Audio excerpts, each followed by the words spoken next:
सामरी जादूगर ने हजरत मूसा की कौम को कैसे बहकाया? क्या सामरी आज भी जिंदा है? नाज़रीन, फिरौन के दरिया नील में गर्क होने के बाद जब अल्लाह ताला ने बनी इसराइल को जुल्म और गुलामी से निजात दी तो ये एक अजीम मौजज़ा था। हजरत मूसा अलैहिस्सलाम अपनी कौम को लेकर मिस्र से निकले और इन्हें आजादी की तरफ ले आए। ये सब अल्लाह की मदद से हुआ और इसके बाद अल्लाह ने हजरत मूसा से वादा फरमाया कि उन्हें एक आसमानी किताब अता की जाएगी जिसका नाम तौरात था। इस मकसद के लिए आप अलैहिस्सलाम को 40 दिन के लिए कोहे तूर पर हाजिर होने का हुक्म दिया गया। चुनांचे आपने अपने भाई हजरत हारून अलैहिस्सलाम को अपना नायब बनाया और कोहे तूर की तरफ रवाना हो गए ताकि अल्लाह ताला से कलाम करें और तौरात हासिल करें। बनी इसराइल में एक शख्स था जिसे सामरी कहा जाता था।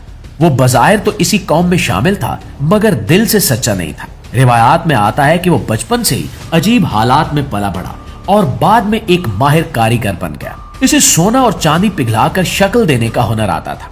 लोग इसकी बातों को अहमियत देते थे और इसका असर कौम में काफी था मगर इसके दिल में ईमान की सच्चाई नहीं थी। वो मौके की तलाश में था कि कब कौम को बहकाए और अपना असर दिखाए। जब हज़रत मूसा अलैहिस्सलाम कोहे तूर पर चले गए और काफी दिन गुजर गए तो सामरी ने अपना फितना शुरू किया।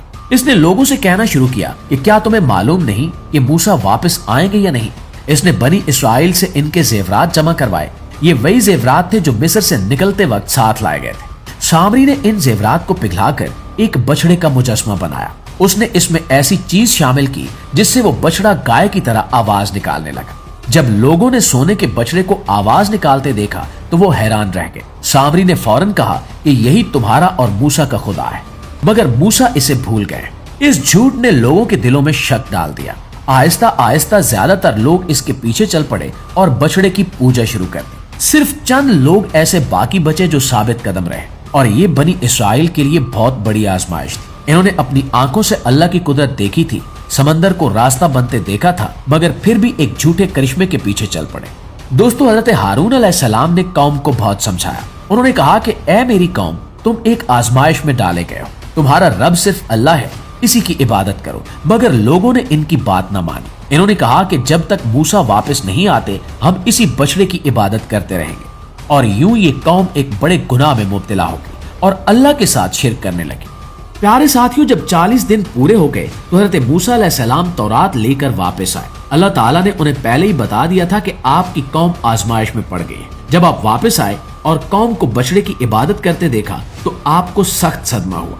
आपने अपनी कौम को डांटा और उन्हें इनकी गलती का एहसास दिलाया। आपने हजरत हारून से पूछा कि ये सब कैसे हुआ, मगर जब हकीकत मालूम हुई कि इन्होंने पूरी कोशिश की थी तो बात वाज़ेह हो गई। फिर हजरत मूसा अलैहिस्सलाम ने सामरी को बुलाया और पूछा कि तूने ये क्या किया। सामरी ने बेशर्मी से कहा कि मेरा दिल चाहा और मैंने ऐसा कर लिया। ये सुनकर हजरत मूसा अलैहिस्सलाम ने उसे सख्त सजा सुनाई। फरमाया कि जा, दुनिया में तेरी हालत ये होगी कि तू कहता फिरेगा कि कोई मुझे ना छुए और आखिरत में तेरे लिए सख्त अजाब है। इसके बाद हजरत मूसा अलैहिस्सलाम ने सोने के बछड़े को तोड़ दिया, उसे जलाकर टुकड़े टुकड़े किया और उसकी राख को पानी में बहा दिया ताकि लोगों को समझ आ जाए कि ये ना कोई खुदा था और ना ही इसमें कोई ताकत थी। वो सिर्फ सोने का एक टुकड़ा था जिसे एक फरेबकार ने बनाकर लोगों को गुमराह कर दिया था।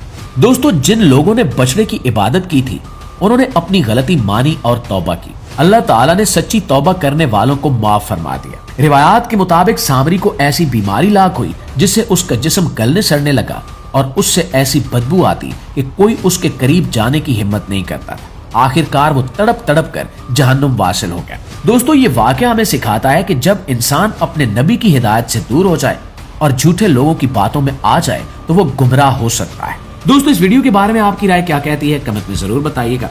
और अगर आपको हमारी वीडियोस अच्छी लगती हैं, आपके इल्म में इजाफे का बायस बनती हैं और आपको कुछ नया सीखने का और जानने का मौका मिलता है तो हमारी कोशिश को एक लाइक और एक शेयर जरूर दिया कीजिए। इंशाल्लाह आपकी खिदमत में हाजिर होते हैं एक नई वीडियो के साथ। तब तक अपना ढेर सारा ख्याल रखिए। अल्लाह निगहबान।